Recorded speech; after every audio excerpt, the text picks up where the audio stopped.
Que Dios les bendiga. Soy el pastor Jaime Loya. He sido pastor yo del Centro Cristiano Internacional del Valle en la ciudad de San Benito, aquí en los Estados Unidos, el estado de Texas. Estoy casado, tengo una linda esposa, se llama Rosa María, y también tengo 4 hijos. Para mí es un placer estar con ustedes este día. Espero que se gocen mientras que yo ministro de la palabra de Dios. También sirvo en la mesa ejecutiva de lo que es el NHCOC con LICA, que es la organización hispana evangélica más grande de los Estados Unidos. De nuevo, para mí es un placer y un honor estar con ustedes el día de hoy. En este día nosotros estaremos hablando del tema de las finanzas. Las finanzas para mí como un pastor es un tema muy importante, porque no tan solamente se aplica a la vida de uno, sino también nosotros tenemos que hablar de las finanzas con la congregación. Y yo sé que en muchas ocasiones lo que es las finanzas es un tema muy delicado, porque tampoco queremos ofender a la gente, ni que la gente piense que a nosotros nos interesa el dinero. Pero cuando nosotros hablamos de las finanzas, cuando hablamos de la prosperidad, nosotros tenemos que saber realmente lo que es la prosperidad. Cuando nosotros estudiamos la Biblia, nos vamos a dar cuenta que hay más de 500 escrituras que hablan de la oración. También podemos ver nosotros las escrituras de fe. Hay más de 500 escrituras que hablan de la fe. Pero cuando hablamos de las posesiones, cuando hablamos del dinero, las finanzas, yo he visto aquí en la Biblia que hay más de 2000 escrituras que hablan de ese tema. Así que nosotros podemos ver que es algo muy importante lo que tiene que decir la Biblia en cuanto a las finanzas.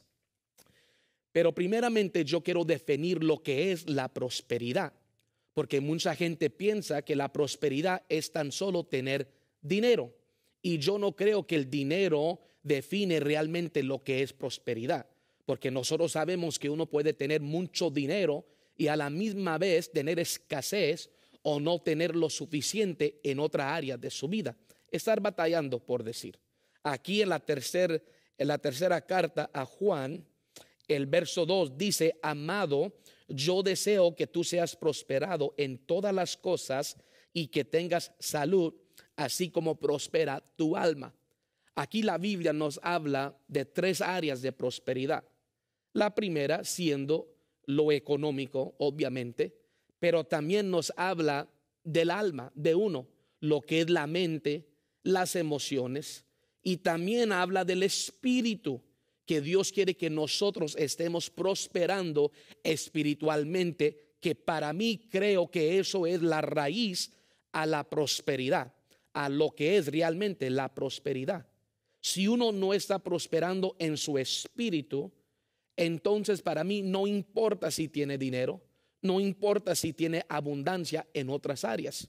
Ahí el Evangelio de Marcos, el capítulo 8 y el verso 36 dice: ¿qué aprovecha el hombre si ganare todo el mundo y perdiere su alma? Y yo sé que tú estás de acuerdo conmigo cuando digo de que nada sirve que uno tenga tantas cosas, pero al final pierda su alma. Así como dijo Lucas, la vida no consiste de la abundancia de las cosas que uno tiene. Si uno no tiene una relación con Dios, si uno no tiene el perdón, si uno no tiene la salvación, entonces realmente no tiene nada. Lo que yo quiero ver primeramente en esta sesión, quiero hablar del dar, lo que es el dar en general. La primera vez en la Biblia que nosotros vemos el concepto de dar, lo encontramos allí en Génesis y el capítulo 4.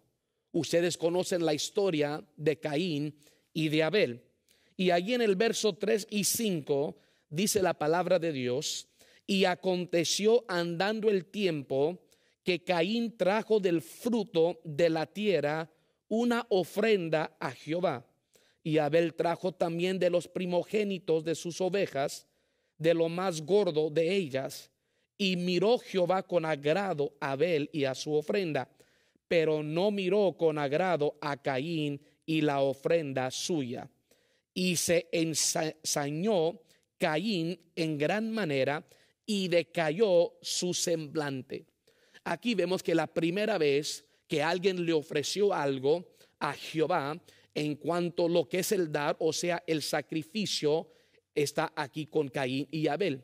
Pero dice la Biblia que aunque Dios aceptó y vio con agrado el sacrificio de Abel, no aceptó el sacrificio de Caín. Y uno tal vez se pregunte, ¿y por qué fue así? ¿Por qué fue que Dios estuvo dispuesto a aceptar lo que Abel le ofreció, pero Dios no aceptó lo que Caín le ofreció? Y nosotros podemos ver claramente la razón por qué. Aquí dice la Biblia que Abel trajo de los primogénitos de sus ovejas, que quiere decir que Abel trajo lo mejor a Dios. Abel trajo las primicias a Dios. Le dio a Dios lo mejor que él tenía. Pero cuando Caín preparó, por decir, su ofrenda, no le trajo a Dios las primicias. Yo he estudiado este texto y algunos dicen que Caín le trajo a Dios las obras, lo que le sobró de su campo. Y nosotros sabemos que uno nunca va a agradar a Dios cuando le da lo que le sobra. Porque lo que tenemos que nosotros entender es que cuando uno le da a Dios lo que le sobra, no requiere fe. Porque si yo hago mis pagos, si yo doy donde yo quiero y al final lo que a mí me sobra se lo entrego a Dios, no necesito fe para poder hacer eso. Y sabemos ahí, según Hebreos y el capítulo 11, que sin la fe es imposible agradar a Dios. Así que cuando yo voy a darle a Dios, es un acto de fe y requiere fe para que sea una ofrenda agradable a Dios. Dice la Biblia, sigue diciendo, cuando estamos hablando nosotros de las primicias, de lo primero, ahí en Éxodo, el capítulo 23 y el verso 19, las primicias de todos los primeros frutos de tu tierra traerás a la casa de Jehová tu Dios. Aquí vemos también donde Dios está pidiendo lo mejor. Dios está pidiendo las primicias. Cuando yo leo estos versículos, esto me da a entender que Dios merece lo mejor, que Dios requiere lo mejor y que Dios rehúsa recibir o aceptar las obras o estar más bien en segundo lugar. En el Nuevo Testamento, ahí en Mateo el capítulo 6 y el verso 33, la Biblia dice, mas buscar primeramente el reino de Dios y su justicia, y todas estas cosas os serán añadidas. ¿De qué está hablando la Biblia? La Biblia aquí nos está hablando del hecho de que mucha gente estaban preocupados por lo que necesitaban, así como nosotros hoy en día que nos preocupamos por lo que necesitamos, por el vestuario, por la comida, cómo vamos a hacer los pagos. Y Dios no quiere que nosotros estemos preocupados por esas cosas. La Biblia dice allí, buscar primeramente el reino de Dios. Y cuando yo leo buscar primeramente el reino de Dios, yo quiero que usted me entienda que cuando se trata del reino de Dios, no está diciendo buscar en la forma de yo tengo que orar o buscar. Cuando yo estudié este texto, quiere decir literalmente que yo tengo que buscar el bienestar del reino de Dios primero. Que cuando yo pongo a Dios primero, cuando yo le doy a Dios primero, cuando yo le traigo a Dios mis primicias, sigue diciendo la Biblia, todas estas cosas os serán añadidas. Que quiere decir las cosas que yo necesito, las cosas que tú necesitas, las cosas que hacen falta, Dios ha prometido proveer. ¿Cuándo? Cuando nosotros lo buscamos a Él, o sea, lo ponemos a Él primero. Esto se llama el principio de las primicias, que Dios desea estar en primer lugar en su vida, en mi vida. y Dios no acepta el segundo lugar. Así que nuestro deber es poner a Dios en primer lugar, buscar primeramente el reino de Dios, buscar primeramente el bienestar del reino de Dios. Y Dios dice, cuando nosotros hacemos eso, Él se va a encargar de lo demás. Sigue diciendo el libro de Proverbios, el capítulo 3, el verso 9 y 10, honra a Jehová con tus bienes. Yo quiero que usted subraye esa palabra. Honra a Jehová con tus bienes. Porque quiero que entienda que cuando nosotros le damos a Dios es una forma de honra. Cuando yo le doy algo a alguien, puede ser que lo estoy honrando o lo hago por amor a la persona. Yo le doy a mis hijos, le doy a mi esposa, le doy a mis familiares, porque hay un amor, hay un respeto que yo tengo para con ellos.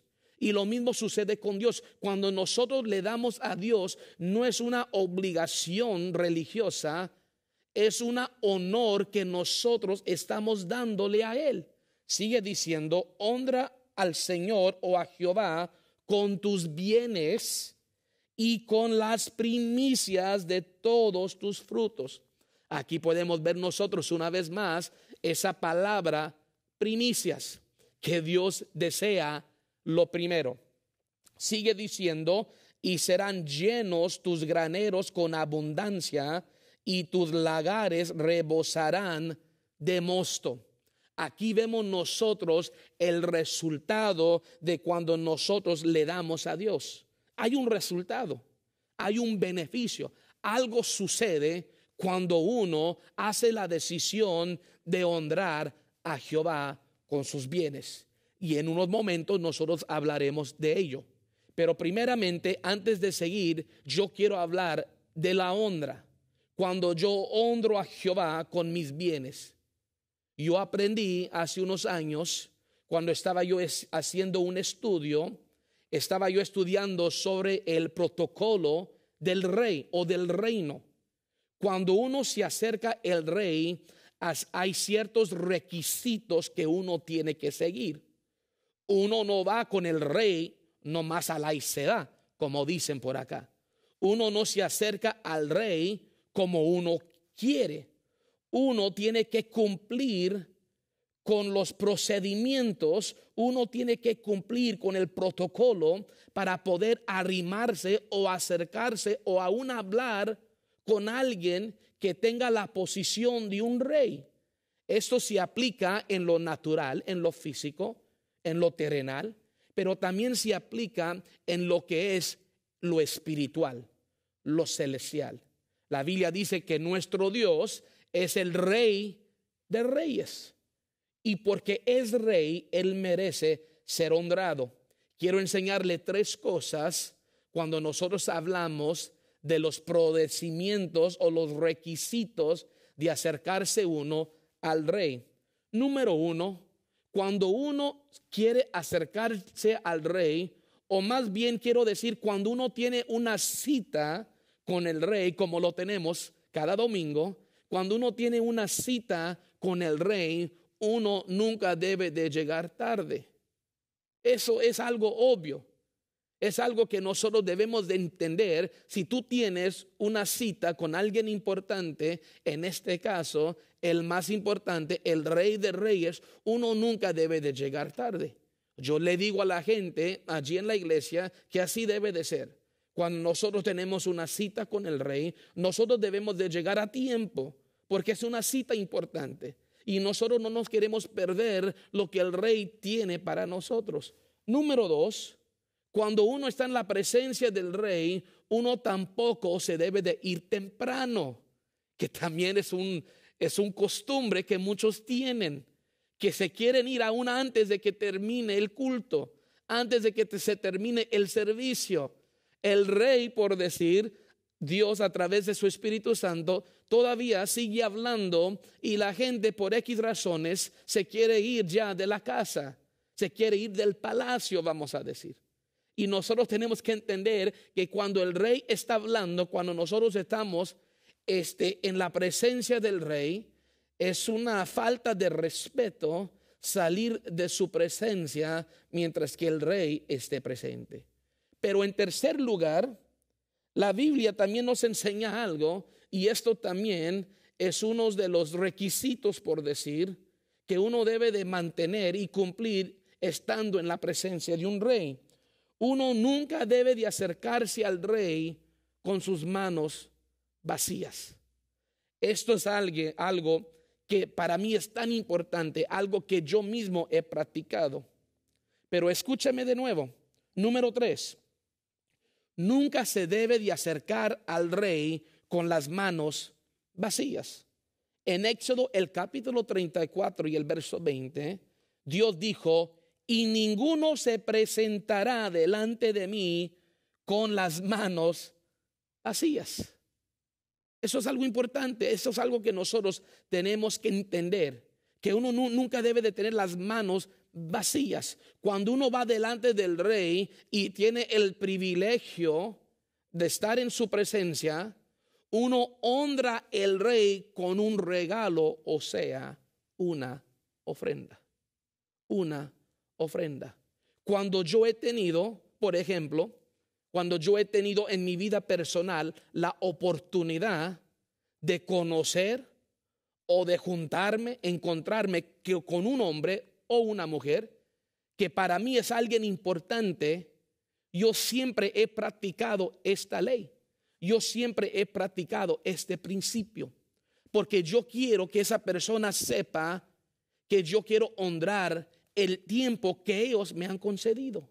Así que cuando yo vengo con ellos o yo me presento delante de ellos, siempre tengo un regalito. Siempre tengo algo para honrar el hecho que ellos han tomado de su tiempo para pasar conmigo.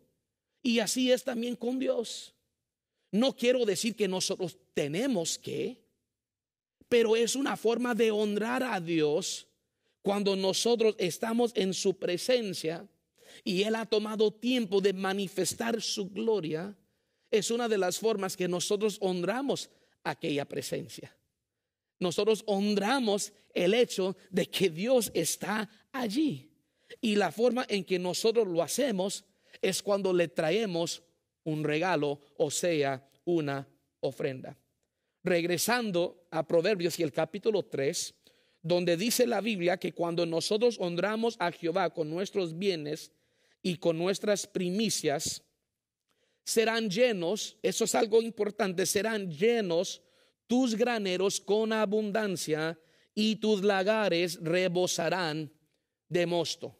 Quiero que escuche esto, porque aquí la Biblia nos está dando una promesa de abundancia, de prosperidad para algunos, de bendición más bien.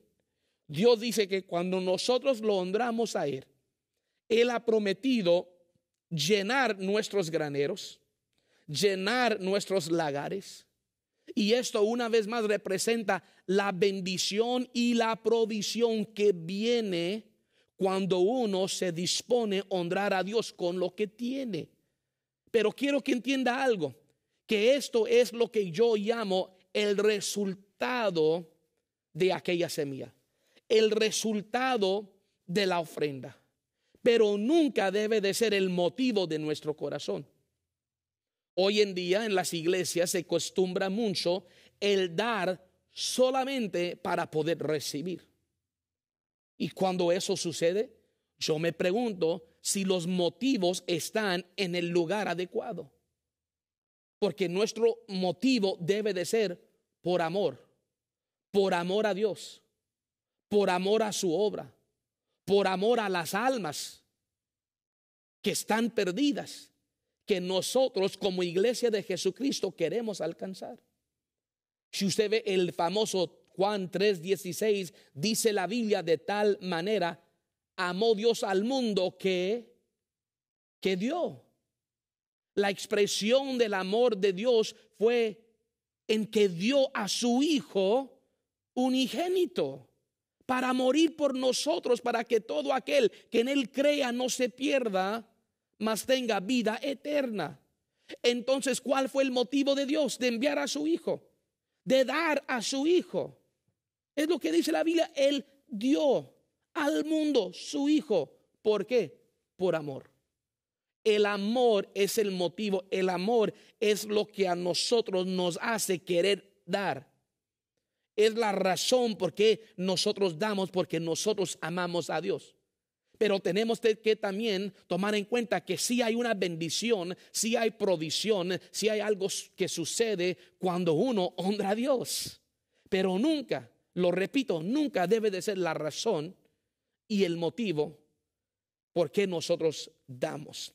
Esto también se confirma en Lucas el capítulo 6 y el verso 38.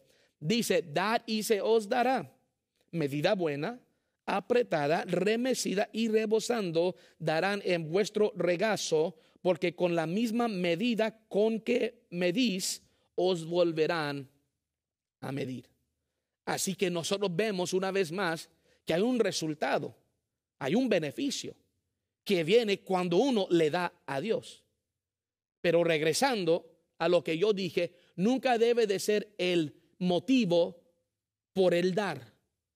El motivo es el amor, es la honra, es la fe que nosotros tenemos con Dios. Yo quiero compartirles en este momento un testimonio, algo que a mí me sucedió, que me enseñó el poder que se manifiesta cuando uno obedece la palabra de Dios en cuanto al dar y las finanzas. Hace unos años, cuando mi hija Ana tuvo un accidente y se quebró su brazo. En ese tiempo nosotros estábamos principiando en el ministerio y no teníamos lo que es mucho dinero. Para serles honestos, no teníamos dinero. No teníamos el dinero necesario para pagar por la operación que mi hija necesitaba. Entonces yo, como cualquier padre, estaba muy preocupado por mi hija, porque era una operación que ella necesitaba. Y yo, siendo padre, siendo pastor, no tenía los recursos, pero sí tenía un Dios que todo lo puede. Entonces me acuerdo cuando mi hija al siguiente día iba a ser internada al hospital para su operación. La gente del hospital estaba esperando que yo llegase para darles algo, ¿no? Para darles dinero, para darles algo que no tenía. En esa noche me puse a pensar, y a cruzar la calle había una iglesia pequeña. No era mi iglesia, era una iglesia de una persona que yo conocía. Entonces, en vez de quedar en casa y preocuparme por lo que estaba por pasar por el día siguiente, decidí ir a la iglesia. Y cuando yo llegué a la iglesia, se sentía la presencia de Dios. Y todo lo que yo tenía conmigo eran $50. Con esos $50 yo tenía la intención de llegar al siguiente día al hospital y decirle a la señorita: eso es todo lo que yo tengo. Tal vez lo puedo hacer en pagos, no lo sé, pero no tengo más. Y mi hija necesita esta operación. Estando allí en la iglesia por la noche, Dios me habló al corazón y me dijo: yo quiero que tú siembres los $50. Y le dije: Padre, tú sabes que yo no tengo suficiente. Tú sabes que solamente tengo estos $50. Qué pena me va a dar a mí poder llegar o tener que llegar al hospital al siguiente día y no darle a la señorita ningún centavo. Le dije: Padre Dios, tú sabes que esos $50 es todo lo que tengo.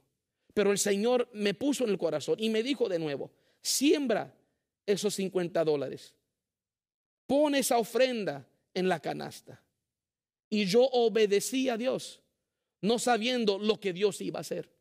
Yo sembré la semilla, yo le di mi ofrenda, que para mí realmente era lo mejor que yo tenía, porque era todo lo que yo tenía. Al siguiente día fuimos al hospital y estaban haciendo las preparaciones y me dijeron: señor Loya, tenemos que hablar contigo. Hay un asunto del dinero. Y le dije: yo sé cuánto va a ser. La señorita ya me dijo que yo tengo que dar $5,000, pero no los tengo. Y me dijo: no, señor Loya, de eso no queremos hablar. De lo que queremos hablar es que está todo pagado por la operación de tu hija. Y le dije, pero ¿cómo es eso? ¿Cómo es posible? Y la señorita dijo, no lo sé, pero aquí, mientras que yo estoy mirando aquí lo que es el asunto de los pagos, de la operación, aquí dice pagado.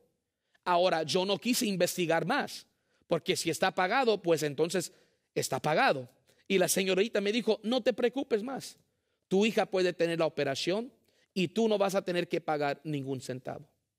Eso sucedió, creo yo, porque yo obedecí a Dios. Ahora quiero que se dé cuenta, yo no sembré los $50 con el motivo de que Dios me diera $5,000. Yo sembré los $50 porque Dios me puso en el corazón de hacerlo.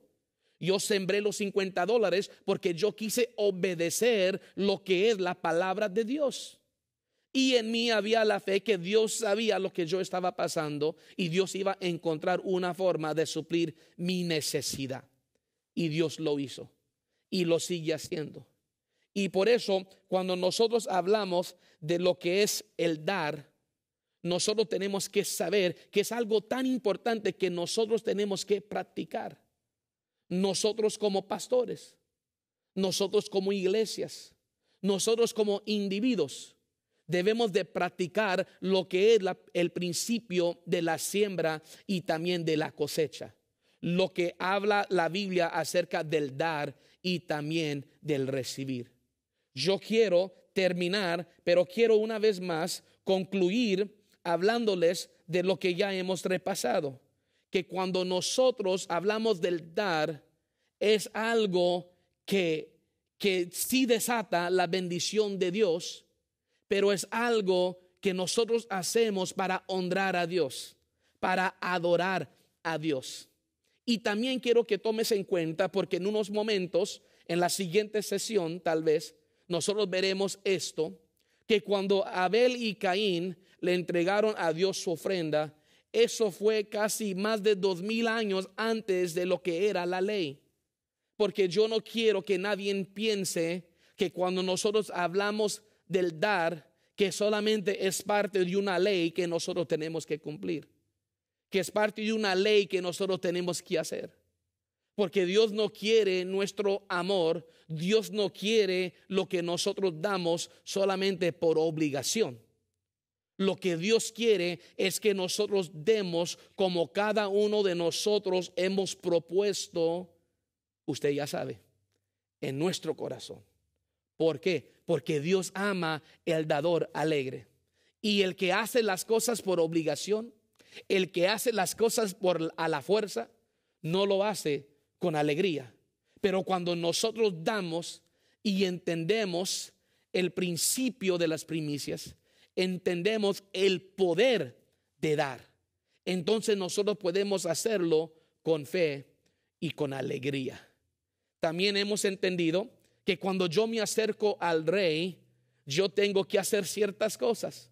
¿Para qué? Para honrar ese rey, para honrar y vamos a decir, para agradecer, sería la palabra, para agradecer el hecho de que el rey está pasando tiempo conmigo. Entonces no me cuesta darle a él algo, porque él todo me lo dio. También entendimos que cuando nosotros le damos a Dios, la razón principal es el amor. No es porque nosotros sabemos que vamos a recibir. No es porque nosotros sabemos que hay un beneficio cuando hablamos nosotros del dar. La razón por qué damos es porque hay un amor en nosotros que nos hace querer dar. Yo siempre le digo a la iglesia donde yo pastoreo, nosotros no tenemos que dar, se nos da la oportunidad de dar. Y para mí es un privilegio y es un honor darle a Dios. Yo quiero hacer una oración por todos aquellos que nos están viendo, porque yo creo que Dios quiere cultivar en nosotros un corazón generoso, el mismo corazón que tiene Dios de dar, que estuvo dispuesto a aún dar su hijo. Es el mismo corazón que Él quiere desarrollar en nosotros, un corazón generoso, un corazón que está dispuesto de dar. Así que yo quiero orar por todas las personas que nos están viendo, las personas que nos están escuchando, porque yo creo que Dios quiere hacer algo en su vida. Creo que Dios quiere desatar algo en su vida. Y yo sé que el reino de Dios necesita el apoyo de su pueblo para avanzar. Así que incline su cabeza y cierre sus ojos y permítame hacer una oración por ustedes. Padre Celestial, en el nombre de Jesús, te doy gracias por las personas que nos están viendo, aquellos que nos están escuchando, que han recibido esta palabra de las finanzas. Hemos entendido, Señor, que la prosperidad no se trata solamente del dinero, sino de mucho más. Nosotros queremos, Señor, esa unción, queremos esa actitud aún de querer dar, de sembrar, de ayudar, sabiendo que, Señor, tú amas al dador alegre y que tú lo bendices. Así que yo creo que la semilla de tu palabra en este momento está penetrando el corazón de las personas y ellos jamás serán los mismos. Amén. En el nombre de Jesús. Amén. Ok, vamos a continuar. En la siguiente sesión solamente quiero decirles que estaremos hablando nosotros de lo que es el diezmo. Hay mucha gente que tiene preguntas de lo que es el diezmo. Y hay mucho que dice la Biblia acerca del diezmo. Así que no queremos que se lo pierda. Queremos que esté atento porque vamos a ver, en esta sesión vimos nosotros lo que es la ofrenda. La ofrenda es aparte de lo que es el diezmo. El diezmo, como ya saben, es el 10% de su entrada, de su ingreso. Pero la ofrenda, lo que vimos en este caso, la ofrenda es todo lo que sea más allá del 10% o del diezmo. ¿Ok? So, una vez más, en la siguiente sesión nosotros estaremos viendo lo que es el diezmo, por qué diezmamos, lo que sucede cuando uno diezma, por qué es que nosotros debemos diezmar y todo lo que tiene que decir la Biblia acerca del diezmo. Para mí ha sido un placer estar con ustedes una vez más. Soy el pastor Jaime Loya. Hasta la próxima sesión. Que Dios los guarde y los bendiga.